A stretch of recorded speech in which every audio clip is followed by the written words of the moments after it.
Hello everyone, welcome back to my channel. Today we're diving deep into the Motorola Moto G22, a budget-friendly smartphone that promises a lot for its price. This international version comes in a sleek cosmic black and boasts some interesting features, so let's see if it lives up to the hype. Right off the bat, the Moto G22 feels surprisingly solid for a phone in this price range. The 6.5-inch IPS LCD screen is large and provides decent visuals for everyday use, though the 720 by 1600 resolution isn't the sharpest out there. You'll notice some pixelation if you look closely, but it's perfectly acceptable for browsing, social media, and casual gaming. Under the hood, we find a MediaTek Helio G37 processor paired with 4 GB of RAM. Now, this isn't a powerhouse by any means, but it handles day-to-day tasks reasonably well.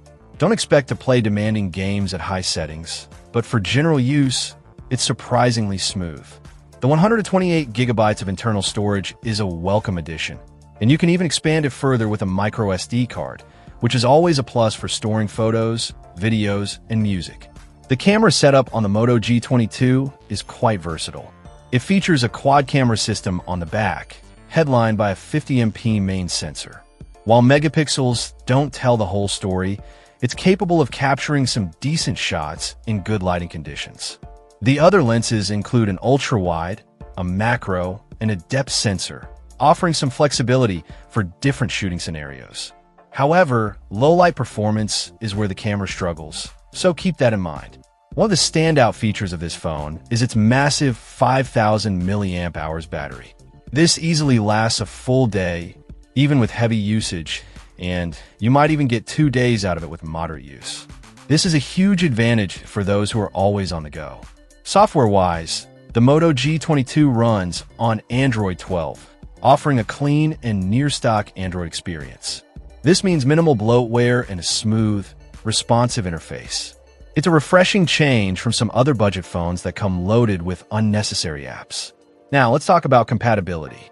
This particular model is an international version, and it's crucial to understand its network limitations. It won't work with CDMA networks like Verizon, Sprint, and US Cellular.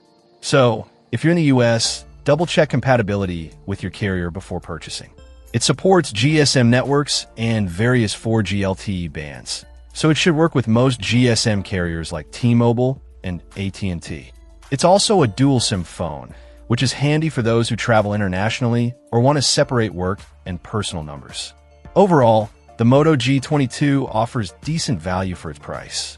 It's not a flagship killer, but it provides a solid user experience with a large screen, long battery life, and ample storage. The camera is decent in good lighting, and the near-stock Android experience is a plus. However, the lower resolution display and the limited processing power are noticeable compromises. If you're on a tight budget and looking for a reliable phone for basic tasks, the Moto G22 is definitely worth considering. Just make sure to check network compatibility if you're in the US. Check out the video description for updated price. And thank you for watching this video.